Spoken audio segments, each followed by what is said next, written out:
Good news ವೀಕ್ಷಕರೇ, ಕೊನೆಗೂ ಈ ದಿನ ಬಂದೇ ಬಿಡ್ತು ನೋಡಿ. ಬಹಳ ದಿನ ಆಯಿತು ವೇಟ್ ಮಾಡ್ತಾ ಇದ್ರೆ. ಸೊ ಇಂದು ಗೃಹಲಕ್ಷ್ಮಿ ಯೋಜನೆಯ 15ನೇ ಕಂತಿನ ಹಣ 21 ಜಿಲ್ಲೆಗಳಿಗೆ ಬಿಡುಗಡೆ ಆಗ್ತಾ ಇದೆ. ಸೊ ಹಾಗಾದರೆ 16ನೇ ಕಂತಿನ ಹಣ ಕೂಡ ನಿಮಗೆ ಬಿಡುಗಡೆ ಆಗಲಿದೆ. ಸೊ ಆ ಒಂದು 16ನೇ ಕಂತಿನ ಹಣ ಕೂಡ ಯಾವಾಗ ಬಿಡುಗಡೆ ಆಗುತ್ತೆ, ನಿಮ್ಮ ಖಾತೆಗೆ ಯಾವಾಗ ಬಂದು ಜಮಾ ಆಗುತ್ತೆ ಅನ್ನೋದ್ರ ಬಗ್ಗೆ ಈ ಒಂದು ವಿಡಿಯೋದಲ್ಲಿ ಲೇಟೆಸ್ಟ್ ಆಗಿ ಅಪ್ಡೇಟ್ ಕೊಟ್ಟಿದ್ದಾರೆ ಲಕ್ಷ್ಮೀ ಹೆಬ್ಬಾಳ್ಕರ್ ಅವರು. ಸೊ ಅದ್ರ ಬಗ್ಗೆನೂ ಕೂಡ ನಾನು ಸಂಪೂರ್ಣವಾಗಿ ತಿಳಿಸ್ಕೊಡೋನಿದ್ದೀನಿ. ಸೊ ಈ ಒಂದು ಲಕ್ಷ್ಮೀ ಹೆಬ್ಬಾಳ್ಕರ್ ಮೇಡಮ್ ಅವರು ಒಂದು ಅಪ್ಡೇಟ್ ಅನ್ನ ಕೊಟ್ಟಿದ್ರು. ಸೊ ಎಲ್ಲನೂ ಕೂಡ ಒಂದೊಂದಾಗಿ ನೋಡ್ತಾ ಹೋಗೋಣ. ವಿಡಿಯೋನ ಕೊನೆವರೆಗೂ ವಾಚ್ ಮಾಡಿದ್ರೆ ನಿಮಗೆ ಈ ಒಂದು ತಿಂಗಳಲ್ಲಿ 4,000 ಹಣ ಆದರೂ ಜಮಾ ಆಗ್ತಾ ಇದೆ. ಸೊ ಅದ್ರ ಬಗ್ಗೆ ನಾನು ಸಂಪೂರ್ಣವಾಗಿ ನೋಡ್ತಾ ಹೋಗೋಣ. ವಿಡಿಯೋನ ಕೊನೆವರೆಗೂ ವಾಚ್ ಮಾಡೋದ್ರ ಜೊತೆಗೆ ಚಾನಲ್ಗೆ ಸಬ್ಸ್ಕ್ರೈಬ್ ಮಾಡಿಲ್ಲ ಅಂದ್ರೆ ದಯವಿಟ್ಟು ಬೇಗನೆ ಸಬ್ಸ್ಕ್ರೈಬ್ ಮಾಡ್ಕೊಳ್ಳಿ. ವಿಡಿಯೋಕ್ಕೆ ಒಂದು ಲೈಕ್ ಕೊಟ್ಬಿಟ್ಟು ವಿಡಿಯೋನ ನೋಡ್ಲಿಕ್ಕೆ ಸ್ಟಾರ್ಟ್ ಮಾಡಿ ಡೈರೆಕ್ಟ್ ಆಗಿ ಟಾಪಿಕ್ಗೆ ಬಂದ್ಬಿಡ್ತೀನಿ. ವೀಕ್ಷಕರೇ, ಇದುವರೆಗೂ ಕೂಡ ನೀವು 14ನೇ ಕಂತಿನ ಹಣ ಆದರೂ ಪಡೆದಿದ್ದೀರಾ. ಇನ್ನು ಕೆಲವೊಂದಿಷ್ಟು ಜನರಿಗೆ 14ನೇ ಕಂತಿನ ಹಣ ಕೂಡ ಬಂದಿಲ್ಲ ಅಂತೆ. ಸೊ ಹಾಗಾದ್ರೆ ನಿಮಗೆ ಜಮಾ ಆಗತ್ತಾ ಅಥವಾ ಇಲ್ವಾ ಅನ್ನುವಂಥದ್ದನ್ನ ಕೂಡ ನೋಡೋಣ. ತಲೆ ಕೆಡಿಸ್ಕೊಳ್ಬೇಡಿ. ಯಾಕಂದ್ರೆ ಈಗ ನಾನು ಬರೀ ಬರೋದ್ರ ಬಗ್ಗೆ ಮಾತನಾಡ್ತಾ ಹೋದ್ರೆ ಯಾರಿಗೆ ಇನ್ನೂ ಕೂಡ ಜಮಾ ಆಗಿಲ್ಲ ನೋಡಿ. ಸೊ ಅದ್ರ ಬಗ್ಗೆ ಅಪ್ಡೇಟ್ ಕೊಡೋರು ಯಾರು? ಅದಕ್ಕೋಸ್ಕರ ನಾನು ಹಣ ಜಮಾ ಆಗಿಲ್ಲ ಅಂದ್ರೂ ಸಹಿತ ಏನ್ ಮಾಡಬೇಕು ಅನ್ನುವಂಥದ್ದನ್ನ ಈ ಮುಂದೆ ವಿಡಿಯೋದಲ್ಲಿ ತಿಳಿಸ್ಕೊಡ್ತೀನಿ. ಸೊ ತಲೆ ಕೆಡಿಸ್ಕೊಳ್ಳುವಂತಹ ಅಗತ್ಯವಿಲ್ಲ ವೀಕ್ಷಕರೇ. ಈ ಒಂದು 14ನೇ ಕಂತಿನ ಹಣ ನಿಮ್ಮ ಖಾತೆಗೆ ಜಮಾ ಆಗಿಲ್ಲ ಅಂದ್ರೆ ನೀವೇನ್ ಮಾಡಬೇಕು ಅನ್ನೋದಂಥದ್ದನ್ನ ನೋಡೋಣ ಮಧ್ಯದಲ್ಲಿ. ಈಗ 16ನೇ ಕಂತಿನ ಹಣ ಕೂಡ ಬಿಡುಗಡೆ ಆಗತ್ತಾ ಅನ್ನೋದ್ರ ಬಗ್ಗೆ ನಾನು ನಿಮಗೆ ಅಪ್ಡೇಟ್ ಅನ್ನ ಕೊಡ್ತೀನಿ. ಸೊ ಒಂದು ವೀಕ್ಷಕರೇ ಹೇಳೋದಾದ್ರೆ ಈ ತಿಂಗಳಲ್ಲಿ 4,000 ಹಣ ಆದ್ರೂ ನಿಮಗೆ ಜಮಾ ಆಗಲಿದೆ. ಒಬ್ಬೊಬ್ಬರಿಗೆ 6,000 ಕೂಡ ಜಮಾ ಆಗ್ಬೋದು. ಹೇಗೆ ಅನ್ನುವಂಥದ್ದು ಹೇಳೋದಾದ್ರೆ 15 ಮತ್ತು 16ನೇ ಕಂತಿನ ಹಣ ಇದೇ ತಿಂಗಳಲ್ಲಿ ಬಿಡುಗಡೆ ಆಗಲಿದೆ. ಈಗ ಸದ್ಯದಲ್ಲಿ 15ನೇ ಕಂತಿನ ಹಣ ಇವತ್ತು ಬಿಡುಗಡೆ ಆಯ್ತಪ್ಪ ಅಂದ್ರೆ ಸೊ ಇನ್ನೂ ಒಂದು 15 ದಿನಗಳ ಕಾಲ 10 ರಿಂದ 15 ದಿನಗಳ ಕಾಲ ಈ ಒಂದು 15ನೇ ಕಂತಿನ ಹಣ 2,000 ರೂಪಾಯಿ ನಿಮ್ಮ ಖಾತೆಗೆ ಬಂದು ತಲುಪುತ್ತೆ. ಓಕೆನಾ? ಒಂದೇ ದಿನದಲ್ಲಂತೂ ಬಿಡುಗಡೆ ಜಮಾ ಆಗ್ಲಿಕ್ಕೆ ಸಾಧ್ಯ ಇಲ್ಲ. ಪ್ರತಿಯೊಬ್ಬರಿಗೂ ಕೂಡ ಮೊದಲು ಇದು ಕ್ಲಿಯರಿಟಿ ಇರಲಿ. ಇವತ್ತು ಜಮಾ ಆಗಲಿಲ್ಲಪ್ಪ ಅಂದರೆ ಇವತ್ತು ಬಿಡುಗಡೆ ಮಾಡಿದ ತಕ್ಷಣವೂ ಜಮಾ ಆಗಿಲ್ಲಪ್ಪ ಅಂದರೆ ನೀವು ಇನ್ನೂ ಜಮಾ ಆಗಿಲ್ಲ, ನೀವು ಸುಳ್ಳು ಹೇಳ್ತಾ ಇದ್ದೀರಾ ಅಂತ ಅನ್ಬೋದು. ಅದು ನಿಮ್ಮ ಇಷ್ಟ. ನಾನೇನು ಹೆಚ್ಚಿಗೆ ಹೇಳಕ್ಕೆ ಬರೋದಿಲ್ಲ. ಯಾಕಂದರೆ ಏನು ಅಪ್ಡೇಟ್ ಸಿಗುತ್ತೆ ಮೇಲಿಂದ ಅದನ್ನೇ ನಾವು ಹೇಳಬೇಕಾಗತ್ತೆ. ಏನು ಅಂದರೆ ಈಗ ನೋಡಿ, ಒಂದೇ ದಿನದಲ್ಲಿ 1,22,00,000 ಫಲಾನುಭವಿಗಳು ಇದ್ದೀರಿ. ಅಷ್ಟೆಲ್ಲ ಜನರಿಗೆ ಒಂದೇ ದಿನದಲ್ಲಿ ಬಿಡುಗಡೆ ಮಾಡಲಿಕ್ಕೆ ಆಗೋದಿಲ್ಲ. ಅದನ್ನು ನೀವು ಸಹಕರಿಸಬೇಕಾಗತ್ತೆ.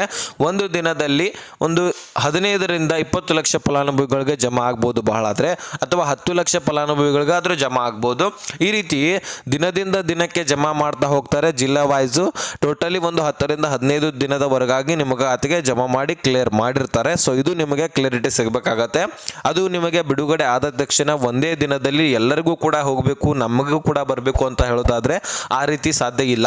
ನೀವು ಮೊದಲು ಜಿಲ್ಲೆಗಳನ್ನು ತಿಳ್ಕೊಳ್ಳಿ. ಅದರೊಳಗಿರುವಂತಹ ಕೆಲವೊಂದಿಷ್ಟು ಫಲಾನುಭವಿಗಳಿಗೆ ಮಾತ್ರ ಜಮಾ ಆಗೋದು. ಅಲ್ಲಿರುವಂತಹ ಎಲ್ಲ ಫಲಾನುಭವಿಗಳಿಗೆ ಜಮಾ ಆಗೋದಿಲ್ಲ. ಆ ರೀತಿ ಜಮಾ ಆಗಿದ್ದೆ ಆದರೆ 1 ಅಥವಾ 2 ದಿನಗಳಲ್ಲಿ ಜಮಾ ಆಗಿ ಕ್ಲಿಯರ್ ಆಗ್ತಾ ಇತ್ತು. ಇದುವರೆಗೂ ಕೂಡ ಆ ರೀತಿ ಪ್ರೊಸೆಸಿಂಗ್ ನಡೆದೇ ಇಲ್ಲ ಗೃಹಲಕ್ಷ್ಮಿ ಯೋಜನೆಯಲ್ಲಿ. ಹಂತವಾಗಿಯೇ ಜಮಾ ಆಗುವಂಥದ್ದು. ಸೊ ಯಾರು ಕೂಡ ನಿಮಗೆ ಬರಲ್ಲ ಅಂತೇನಿಲ್ಲ, ಆದರೆ ಟೈಮ್ ತಗೊಳುತ್ತೆ. ಅದನ್ನು ನೀವು ಸಹಕರಿಸಬೇಕಾಗತ್ತೆ ಜಮಾ ಆಗೋವರೆಗೂ. ಓಕೆನಾ? ಈಗ ನೋಡಿ, ಈ ಒಂದು 16ನೇ ಕಂತಿನ ಹಣ ಕೂಡ ನಿಮಗೆ ಜಮಾ ಆಗಲಿದೆ ಇದೇ ಒಂದು ಮಂತ್ನಲ್ಲಿ. ಮೊದಲು 10 ರಿಂದ 15 ದಿನಗಳ ಕಾಲ 15ನೇ ಕಂತಿನ ಹಣ ಜಮಾ ಆಗಿ ಕ್ಲಿಯರ್ ಆದರೆ ನೆಕ್ಸ್ಟು 15 ದಿನಗಳ ಕಾಲ 16ನೇ ಕಂತಿನ ಹಣ ಜಮಾ ಆಗತ್ತೆ. ಓಕೆನಾ? 16ನೇ ಕಂತಿನ ಹಣಕ್ಕೂ ಕೂಡ ಒಂದು 10 ರಿಂದ 15 ದಿನ ಆದರೂ ಬೇಕು. ಟೋಟಲಿ ಈ ಒಂದು ಡಿಸೆಂಬರ್ ತಿಂಗಳಲ್ಲಿ 15 ಮತ್ತು 16ನೇ ಕಂತಿನ ಹಣ ನಿಮ್ಮ ಖಾತೆಗೆ ಬರುತ್ತೆ. ಟೋಟಲಿ 4,000 ಅಂತ ಹೇಳಿದ್ದೆ. ಆ ಒಂದು 4,000 ನಿಮ್ಮ ಖಾತೆಗೆ ಬರುತ್ತಾ ಅಂತ ನಾನು ಹೇಳಿಲ್ಲ. ಸುತ್ತ ಲಕ್ಷ್ಮೀ ಹೆಬ್ಬಾಳ್ಕರ್ ಮೇಡಮ್ ಅವರೇ ಅಪ್ಡೇಟ್ ಅನ್ನ ಕೊಟ್ಟಿದ್ದಾರೆ. ನಾನು ನಿಮಗೆ ತಲುಪಿಸುವಂತಹ ಕೆಲಸವನ್ನು ಮಾತ್ರ ಮಾಡ್ತಾ ಇರುವಂಥದ್ದು. ಅಷ್ಟು ನಿಮಗೆ 2 ಕಂತಿನ ಹಣದ ಬಗ್ಗೆ ಕ್ಲಿಯರಿಟಿ ಸಿಕ್ತು ಅಂತ ಹೇಳೋದಾದ್ರೆ ನೆಕ್ಸ್ಟ್ ಏನಾಗುತ್ತೆ, ಜನವರಿನಲ್ಲಿ ಡಿಸೆಂಬರ್ ತಿಂಗಳ ಹಣ ಬರುತ್ತೆ. ಈ ಒಂದು ತಿಂಗಳಲ್ಲಿ 2 ತಿಂಗಳ ಹಣ ಬಂದರೆ ನಮಗೆ ಅಕ್ಟೋಬರ್ ಮತ್ತು ನವೆಂಬರ್ ತಿಂಗಳ ಹಣ ಬಂದಂಗಾಗತ್ತೆ. ನೆಕ್ಸ್ಟ್ ಡಿಸೆಂಬರ್ ತಿಂಗಳ ಹಣ ಏನಿದೆ ಅಲ್ವಾ, ಜನವರಿನಲ್ಲಿ ಬರುತ್ತೆ. ಜನವರಿ ತಿಂಗಳ ಹಣ ಫೆಬ್ರವರಿ ತಿಂಗಳ ಹಣ ಮಾರ್ಚ್ನಲ್ಲಿ ಈ ರೀತಿ ಜಮಾ ಆಗ್ತಾ ಹೋಗುತ್ತೆ ಅಂತ ಹೇಳಿಬಿಟ್ಟು ಲಕ್ಷ್ಮೀ ಹೆಬ್ಬಾಳ್ಕರ್ ಅವರು ಲೇಟೆಸ್ಟ್ ಆಗಿ ಅಪ್ಡೇಟ್ ಅನ್ನು ಕೊಟ್ಟಿದ್ದಾರೆ. ಈಗಾಗಲೇ ಸರ್ಕಾರಿ ನೌಕರರದ್ದು ನೋಡಿದಿರಲ್ವಾ ಯಾವ ರೀತಿಯಾಗಿ ಹಣ ಜಮಾ ಆಗ್ತಾ ಇರುತ್ತೆ ಅನ್ನುವಂಥದ್ದು. ಅಂದರೆ ಈ ಒಂದು ತಿಂಗಳು ಪೂರ್ತಿಯಾಗಿ ದುಡಿಮೆ ಮಾಡಿದ್ರೆ ಅವರಿಗೆ ನೆಕ್ಸ್ಟ್ ಮಂತ್ 5 ಅಥವಾ 7ನೇ ತಾರೀಕು ಒಳಗಾಗಿ ಹಣ ಜಮಾ ಆಗಿರುತ್ತೆ. ಈ ರೀತಿ ಅವರ ಪೇಮೆಂಟ್ ಆಗ್ತಾ ಇರುತ್ತೆ. ಅದೇ ರೀತಿ ಗೃಹಲಕ್ಷ್ಮಿ ಯೋಜನೆಯಲ್ಲಿ ಕೂಡ ಅದೇ ರೀತಿ ನಾವು ಹಣವನ್ನು ಹಾಕ್ತಾ ಇದ್ದೀವಿ ಅಂತ ಹೇಳ್ಬಿಡ್ತಾ ಇದ್ದಾರೆ. ಅದೇ ರೀತಿಯಾಗಿ ಪಿಂಚಣಿ ಪಡೆಯೋರ್ದು ಕೂಡ ಅದೇ ರೀತಿ ಇದೆ. ಈ ಒಂದು ತಿಂಗಳದು 5ನೇ ತಾರೀಕು ಒಳಗಾಗಿ ಹಣ ಜಮಾ ಮಾಡ್ತಾರೆ ಪಿಂಚಣಿ ಪಡೆಯೋರ್ದು, ಡಿಸೆಂಬರ್ ತಿಂಗಳದು. ಈ ರೀತಿ ಅವ್ರದ್ದು ಕೂಡ ಒಂದು 4-5 ದಿನ ಆದರೂ ಟೈಮ್ ತಗೊಳುತ್ತೆ. ಒಂದೊಂದು ವಾರ ಅಥವಾ ಒಂದೊಂದು 10 ದಿನ ಆದರೂ ಟೈಮ್ ತಗೊಳುತ್ತೆ. ಮತ್ತು ಅದು ಅಮೌಂಟ್ ಕಡಿಮೆ ಇರುತ್ತೆ. ಒಬ್ಬೊಬ್ರದ್ದು ಹೆಚ್ಚಿರುತ್ತೆ. ಆ ರೀತಿ ಎಲ್ಲಕ್ಕೂ ಕೂಡ ಒಂದು ಸ್ವಲ್ಪ ಟೈಮ್ ತೊಗೊಳುತ್ತೆ. ನಿಮಗೆ ಗೊತ್ತಿರುವಂಥದ್ದು ಸರ್ಕಾರಿ ಕೆಲಸ ಒಂದು ಸ್ವಲ್ಪ ಟೈಮ್ ತೊಗೊಂಡೇ ಮಾಡೋದು, ಒಮ್ಮೆಲೆ ಯಾವುದೂ ಕೂಡ ಕೆಲಸ ಅದಕ್ಕೆ ಆಗೋದಿಲ್ಲ. ಅದಕ್ಕೋಸ್ಕರ ಪ್ರೊಸೆಸಿಂಗ್ ಇರ್ತವೆ, ಎಲ್ಲ ವರ್ಕ್ ಆದಮೇಲೆ ಹಣ ಜಮಾ ಆಗಿ ಆ ಒಂದು ಕೆಲಸ ಮುಂದೂಡಲಾಗುವುದು, ಮುಂದೆ ಕೆಲಸ ಮಾಡಿ ಕ್ಲಿಯರ್ ಆಗೋದು. ಇದು ನಿಮಗೆ ಕ್ಲಿಯರಿಟಿ ಇರಲಿ. ಈಗ ಈ ಒಂದು ನಾನು 21 ಜಿಲ್ಲೆಗಳನ್ನು ತಿಳಿಸ್ಕೊಟ್ಬಿಡ್ತೀನಿ. ಸೊ ಯಾರಿಗೆ 14, 12 ಆಗಿರಲಿ 13ನೇ ಕಂತಿನ ಹಣ ಜಮಾ ಆಗಿಲ್ಲ ನೋಡಿ, ಸೊ ಅವರು ಕೂಡ ನಾನು ಅಪ್ಡೇಟ್ ತಿಳಿಸ್ಕೊಡೋನಿದ್ದೀನಿ. ಸೊ ಕೊನೆವರೆಗೂ ವಾಚ್ ಮಾಡಿ. ಇಲ್ಲಿ ನೋಡಿ 21 ಜಿಲ್ಲೆಗಳು ಈ ರೀತಿಯಾಗಿದ್ದಾವೆ ನೋಡಿ: ಹಾಸನ, ಗದಗ, ಬಳ್ಳಾರಿ, ಕಲಬುರಗಿ, ವಿಜಯನಗರ, ಧಾರವಾಡ, ಯಾದಗಿರಿ, ಉತ್ತರ ಕನ್ನಡ, ದಕ್ಷಿಣ ಕನ್ನಡ, ದಾವಣಗೆರೆ, ಉಡುಪಿ, ತುಮಕೂರು, ಚಿತ್ರದುರ್ಗ, ಚಿಕ್ಕಮಗಳೂರು, ಶಿವಮೊಗ್ಗ, ರಾಯಚೂರು, ಚಿಕ್ಕಬಳ್ಳಾಪುರ, ಚಾಮರಾಜನಗರ, ಮೈಸೂರು, ವಿಜಯಪುರ, ಬೀದರ. ಇಷ್ಟು ಜಿಲ್ಲೆಗಳಿಗೆ ಹಣ ಜಮಾ ಆಗ್ತಾ ಇದೆ. ಈ ಒಂದು ಜಿಲ್ಲೆಗಳಲ್ಲಿ ನಿಮ್ಮ ಜಿಲ್ಲೆನೂ ಕೂಡ ಆಗಿದ್ರೆ ಪ್ರತಿಯೊಬ್ಬರಿಗೂ ಕೂಡ ಜಮಾ ಆಗತ್ತೆ ಅಂತ ಹೇಳೋದಾಗ್ಲಿಕ್ಕೆ ಆಗೋದಿಲ್ಲ. ಒಂದು ಕ್ಲಿಯರಿಟಿ ಈಗ ತಿಳ್ಕೊಳ್ಳಿ, ಬರೀ ಜಿಲ್ಲೆಗಳನ್ನು ತಿಳ್ಕೊಂಡು ಹೋಗಿಬಿಡಬೇಡಿ. ಈಗ ಪದ್ಧತಿ ಒಂದು ಸ್ವಲ್ಪ ಕೇಳಿಸ್ಕೊಳ್ಳಿ. ಈಗ ಒಂದು 20 ಜಿಲ್ಲೆಗಳನ್ನು ನಾನು ಹೇಳಿದ್ನಲ್ಲ, ಈ ಒಂದು ಜಿಲ್ಲೆಗಳಲ್ಲಿ ಪ್ರತಿಯೊಬ್ಬರಿಗೂ ಕೂಡ ಹಿಂದೆ ಜಮಾ ಆಗತ್ತೆ ಅಂತ ಹೇಳಕ್ಕೆ ಬರೋದಿಲ್ಲ. ಆ ರೀತಿ ಆದರೆ 1-2 ದಿನಗಳಲ್ಲಿ ಕ್ಲಿಯರ್ ಆಗತ್ತೆ ಅಂತ ನಾನು ಮೊದಲೇ ಹೇಳಿದ್ದೀನಿ.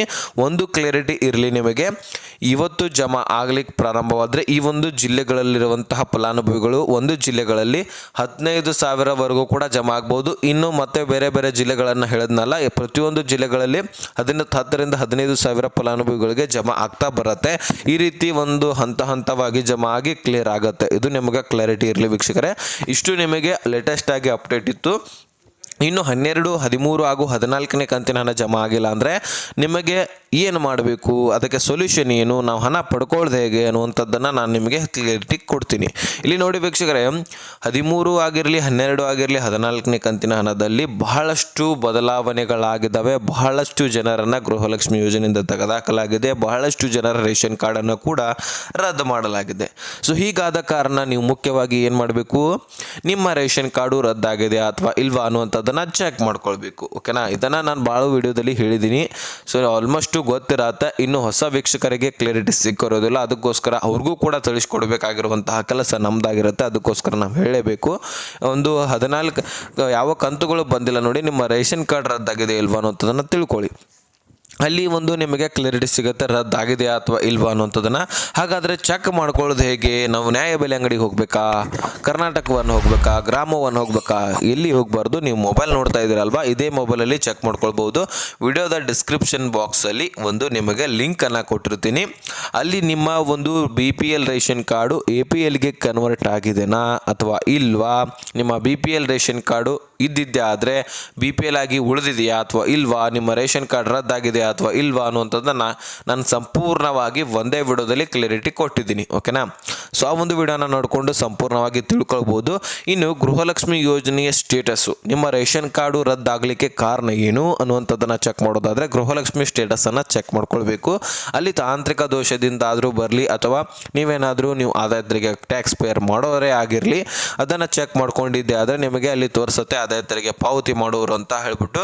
ಆ ರೀತಿ ಏನಾದರೂ ಬಂದಿದ್ದೆ ಆದರೆ ಅಥವಾ ಬೇರೆ ಏನಾದರೂ ಒಂದು ಪ್ರಾಬ್ಲಮ್ ಇದ್ದರೆ ನೀವೇನು ಮಾಡಬೇಕು, ನಿಮ್ಮ ಡಾಕ್ಯುಮೆಂಟ್ಸ್ಗಳನ್ನ ತೆಗೆದುಕೊಂಡು ಹೋಗಿ ಆದಾಯ ತೆರಿಗೆ ಇಲಾಖೆಗೆ ಹೋಗಬೇಕಾಗತ್ತೆ. ಆಹಾರ ಇಲಾಖೆಗಲ್ಲ, ಮಹಿಳಾ ಮತ್ತು ಮಕ್ಕಳ ಅಭಿವೃದ್ಧಿ ಇಲಾಖೆಗಲ್ಲ, ಆದಾಯ ತೆರಿಗೆ ಇಲಾಖೆಗೆ ಹೋಗಬೇಕು.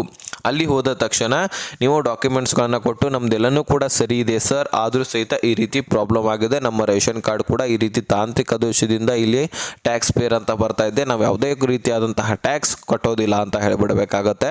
ಅಷ್ಟು ಹೇಳಿದ ತಕ್ಷಣ ಅವರು ಎಲ್ಲನೂ ಕೂಡ ವೆರಿಫಿಕೇಷನ್ ಮಾಡ್ತಾರೆ. ವೆರಿಫಿಕೇಷನ್ ಮಾಡಿ ಏನು ಪ್ರಾಬ್ಲಮ್ ಆಗಿದೆ ಅನ್ನೋವಂಥದ್ದನ್ನು ಚೆಕ್ ಮಾಡಿ ನಿಮಗೆ ವಾಪಸ್ ಹಣವನ್ನು ಕೊಡು ಆ ಒಂದು ನಿಮ್ಮ ಒಂದು ರೇಷನ್ ಕಾರ್ಡ್ ಸಿಗುವಂತಹ ಕೆಲಸವನ್ನು ಮಾಡ್ತಾರೆ. ಆದರೆ ಮೊದಲು ಪ್ರಮಾಣ ಪತ್ರವನ್ನು ಕೊಡ್ತಾರೆ. ಆ ಒಂದು ಪ್ರಮಾಣ ಪತ್ರವನ್ನು ನೀವು 2 ಜೆರಾಕ್ಸ್ ಕಾಪಿ ಮಾಡಿಕೊಂಡು ಒರಿಜಿನಲ್ ನಿಮ್ಮ ಹತ್ರ ಇಟ್ಕೊಳ್ಳಿ. 2 ಜೆರಾಕ್ಸ್ ಕಾಪಿಗಳನ್ನು ಒಂದು ಮಹಿಳಾ ಮತ್ತು ಮಕ್ಕಳ ಅಭಿವೃದ್ಧಿ ಇಲಾಖೆಗೆ ಕೊಡಬೇಕು, ಇನ್ನೊಂದು ಆಹಾರ ಇಲಾಖೆಗೆ ಕೊಡಬೇಕು. ಅವರೆಲ್ಲರೂ ಕೂಡ ವೆರಿಫಿಕೇಷನ್ ಮಾಡಿದ ತಕ್ಷಣ ಅಲ್ಲಿ ನಿಮಗೆ ರೇಷನ್ ಕಾರ್ಡು ಆಹಾರ ಇಲಾಖೆಯಿಂದ ವಾಪಸ್ಸಾಗಿ ಸಿಗುತ್ತೆ. ಮತ್ತು ನಿಮಗೆ ಈ ಕಡೆ ಗೃಹಲಕ್ಷ್ಮಿ ಯೋಜನೆ ಹಣ ಕೂಡ ಸಿಗುತ್ತೆ, ಅನ್ನಭಾಗ್ಯ ಯೋಜನೆ ಹಣ ಸಿಗುತ್ತೆ, ಮತ್ತು ಬೇರೆ ಬೇರೆ ಯೋಜನೆಗಳು ಕೂಡ ಸಿಗುತ್ತಾ ಹೋಗುತ್ತೆ. ಇಷ್ಟು ನಿಮಗೆ ಅಪ್ಡೇಟನ್ನು ನಾನು ನಿಮಗೆ ತಿಳಿಸ್ಕೊಟ್ಟಿದ್ದೀನಿ, ಸಂಪೂರ್ಣವಾಗಿ ಕ್ಲಿಯರಿಟಿ ಕೊಟ್ಟಿದ್ದೀನಿ. ಏನೇ ಕನ್ಫ್ಯೂಷನ್ ಇದ್ರೂ ಸಹಿತ ನನ್ನ ಜೊತೆ ಕಾಂಟ್ಯಾಕ್ಟ್ನಲ್ಲಿ ನೀವು ಇರಬೇಕಾಗಿದ್ದರೆ ಡಿಸ್ಕ್ರಿಪ್ಷನಲ್ಲಿ ಇನ್ಸ್ಟಾಗ್ರಾಮ್ ಲಿಂಕ್ ಇರುತ್ತೆ. ಸೊ ಅಲ್ಲಿಂದ ನನಗೆ ಜಾಯಿನ್ ಆದರೆ ಸಾಕು, ನಿಮಗೆ ಆ ಒಂದು ಫಾಲೋ ಮಾಡಿಬಿಟ್ಟು ನನಗೆ ಅಲ್ಲಿ ಮೆಸೇಜ್ ಮಾಡಿದ್ರೆ ಸಾಕು, ನಿಮಗೆ ಸಂಪೂರ್ಣವಾಗಿ ಮಾಹಿತಿ ನಾನು ತಿಳಿಸ್ಕೊಟ್ಬಿಡ್ತೀನಿ. ಸೊ ಇಷ್ಟು ನಿಮಗೆ ಕ್ಲಿಯರಿಟಿ ಸಿಕ್ಕಿದ್ದೆ ಆದರೆ ಮತ್ತೆ ಮುಂದಿನ ಮಾಹಿತಿ ಸಿಗೋಣ. ಅಲ್ಲಿ ತನಕ ಬಾಯ್, ಟೇಕ್ ಕೇರ್ ಫ್ರೆಂಡ್ಸ್.